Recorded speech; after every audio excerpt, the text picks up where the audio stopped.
సమర్థ సద్గురు సాయినాథ్ మహారాజ్ కి జై. ముందుగా సాయి భక్తులందరికీ నమస్కారం అండి. వీడియో చూస్తున్న ప్రతి ఒక్కరిపైన ఆ సాయినాథుని ఆశీస్సులు ఉండాలని, ఆ బాబా గారి భక్తులందరూ ఎప్పుడూ కూడా ఆనందంగా సంతోషంగా వారి జీవితాన్ని గడపాలని మనస్ఫూర్తిగా కోరుకుంటూ ఈ వీడియో స్టార్ట్ చేస్తున్నాను ఫ్రెండ్స్.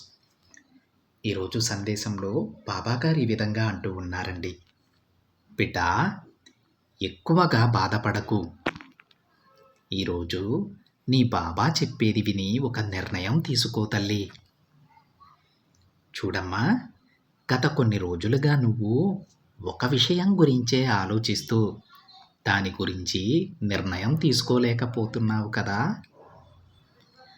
అలా నీ మనసు గందరగోళంగా ఉన్న సమయంలోనే నువ్వు నిర్ణయం తీసుకోవాలి అని అనుకుంటూ ఉన్నావు. సరే, అయితే ఇప్పుడు నీ సాయి చెప్పేది పూర్తిగా విని తరువాత ఆలోచించి ఒక మంచి నిర్ణయం తీసుకో. ఎందుకంటే బిడ్డ, ఇప్పుడు నువ్వు తీసుకునే నిర్ణయం వలనే నువ్వు ఏంటో ఇతరులకు తెలుస్తుంది. ఈ నిర్ణయమే నీ జీవితాన్ని నిర్దేశిస్తుంది బిడ్డ. చూడమ్మా, ఉన్న దాంట్లో తృప్తి చెందకపోతే నువ్వు విజయం సాధించలేవు. కాబట్టి ముందు నేను ఆనందంగా ఉన్నాను అని నీతో నువ్వే చెప్పుకోవాలి. అప్పుడే నువ్వు చేసే పనులలో శ్రద్ధగా ఉండగలవు. ఇప్పుడు నువ్వున్న గందరగోళం నుంచి బయటపడితేనే నువ్వు చేసే పని మంచిదా చెడ్డదా అనేది కూడా నీకు తెలుస్తుందమ్మా. నీ ఆలోచనలను బట్టే ఈ లోకంలో అన్నీ జరుగుతాయి తల్లి. ఈ లోకం అనేది కొందరికి ఎలా బ్రతకాలో నేర్పిస్తుంది, మరికొందరికి ఎలా ఉండకూడదో నేర్పుతుంది. వాటిని జాగ్రత్తగా గమనించి అలానే చేస్తేనే నువ్వు విజయాన్ని సాధించగలవమ్మా. నువ్వు ఇప్పటికే ఎన్నో అనుభవాలు నేర్చుకుని ఉన్నావు కదా. వాటన్నింటినీ ఒక్కసారి గమనించి ఒక మంచి సరైన నిర్ణయం తీసుకో బిడ్డ. ఇప్పుడు నువ్వు ఎంతో గందరగోళంగా ఉన్నావు కదా తల్లి. ఆ విషయం నాకు తెలుసు. ఆ గందరగోళంలోనే నా దగ్గరకు వచ్చి, బాబా, నేను ఎలాంటి నిర్ణయం తీసుకోవాలి తండ్రి, నాకొక సూచన చెప్పు అని నన్ను అడుగుతూ ఉన్నావు. సరే అమ్మా, ఇప్పుడు నా మాటలు విని ఒక నిర్ణయం తీసుకో. జరుగుతున్న సంఘటనలను ఆలోచించి నిర్ణయం తీసుకో. ఆ నిర్ణయం నీ జీవితాన్ని మంచిగా మార్చేలా ఉండాలి. నీకు ఏదైనా సందేహం ఉంటే నీ కుటుంబ సభ్యుల సలహా తీసుకో. వారు చెప్పింది కూడా విని ఒక మంచి నిర్ణయం తీసుకో బిడ్డ. నీ బాబా చెప్పింది అర్థమైందా? నీ కుటుంబంతో పాటు నీ శ్రేయోభిలాషుల సలహాలు కూడా తీసుకుని వాటిలో నీకు ఏది మంచి జరుగుతుందో దానిని మాత్రమే ఆచరించు బిడ్డ. అలా కాకుండా వారు ఏదో చెప్పారని వీళ్ళేదో చెప్పారని నువ్వు ఆలోచించకుండా నిర్ణయం తీసుకుంటే మాత్రం నీ జీవితమే నాశనమవుతుంది. ఇది కొంచెం కటువుగానే ఉండొచ్చు, కానీ బిడ్డ, ఇది అక్షర సత్యం, పచ్చి నిజం. కాబట్టి ఇప్పుడు నువ్వు తీసుకునే నిర్ణయం ఎప్పటికే కాదు, నీ జీవితమంతా కూడా ఆనందాన్నివ్వాలి. దిగులు, బాధ మాత్రం ఎట్టి పరిస్థితుల్లో రాకూడదమ్మా. కేవలం నీ గురించి మాత్రమే కాదు, నీ కుటుంబ సభ్యుల గురించి కూడా ఆలోచించి ఒక మంచి నిర్ణయం తీసుకో బిడ్డ. నిన్ను నమ్ముకున్న వారందరినీ గుర్తు చేసుకొని నిర్ణయం తీసుకో. నీ నిర్ణయమే నీ భవిష్యత్తును మారుస్తుందన్న విషయం గుర్తించుకో. కాబట్టి తల్లి, ఆవేశపడకుండా ఆలోచించి ఒక నిర్ణయానికి రా. నీ మనసుకి నచ్చిన నిర్ణయాన్ని తీసుకో. నీ ఇష్ట ప్రకారమే అంతా జరగాలి. ఎందుకంటే ఇది నీ జీవితం కదా. నువ్వు మాత్రమే జీవించాలి.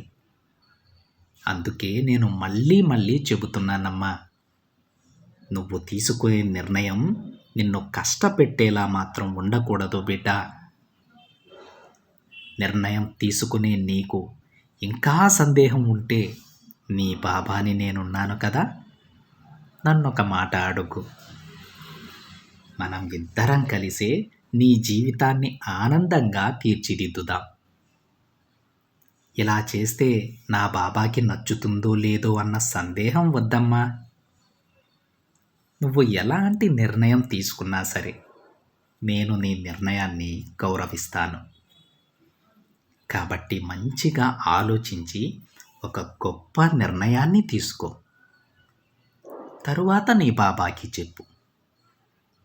తప్పకుండా నీకు విజయాన్ని నేనందిస్తాను.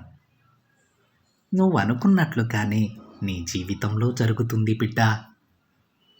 అలా నేను తప్పకుండా జరిపిస్తాను. నువ్వు బాధపడుతుంటే మాత్రం నేను చూడలేనమ్మా. ఆ విషయం నీకు కూడా తెలుసు కదా తల్లి.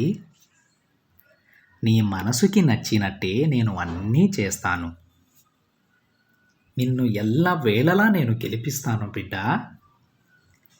నీ సాయి మాటలు విన్నాక నువ్వు ఉన్న గందరగోళం నుంచి బయటపడ్డావనే అనుకుంటూ ఉన్నాను. ఎప్పుడూ అలానే ఉండు. నువ్వు కోరింది నీకు దక్కుతుంది తల్లి. నమ్మకంతో ఉండు. నీ సాయి నీకు తోడుగా ఉండగా నీకెందుకు తల్లి భయం?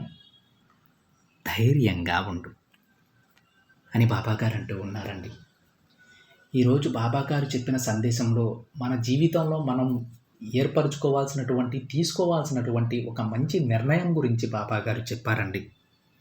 ఆ నిర్ణయం ఎలా ఉండాలనేది కూడా బాబాగారు చెప్పారు. మనం ఏదైనా ఒక నిర్ణయం తీసుకునేటప్పుడు దాని వలన మన భవిష్యత్తులో ఎలాంటి ప్రభావం ఉండాలంటే మనం ఎప్పుడూ కూడా ఆనందంగా ఉండాలి.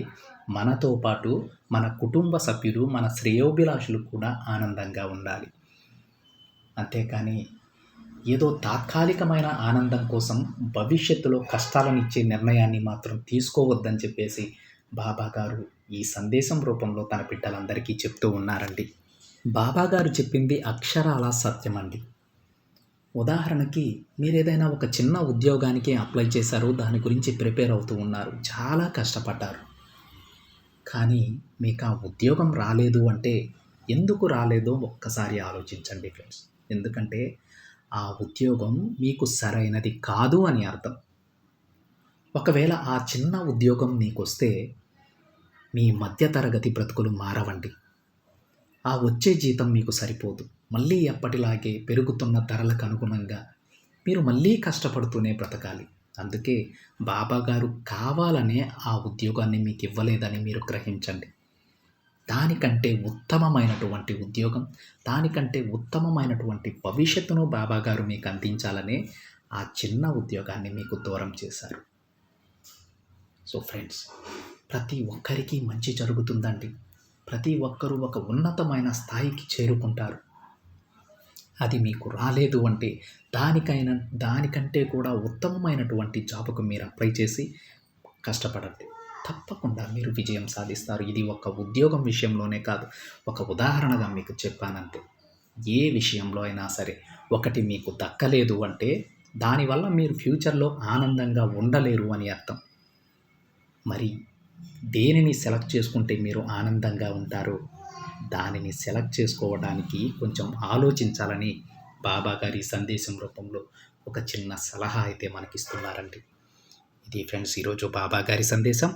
వీడియో నచ్చితే ఒక చిన్న లైక్ చేయండి ఫ్రెండ్స్. మరికొంతమంది సాయి భక్తులకి షేర్ చేయండి. మొదటిసారిగా ఛానల్ని చూస్తున్నట్లయితే సబ్స్క్రైబ్ చేసుకొని పక్కనే ఉన్న బెల్ ఐకాన్ని యాక్టివేట్ చేయండి. మరొక బాబాగారి సందేశంతో మరొక వీడియోలో కలుద్దాం. అంతవరకు ఓం సాయిరామ్.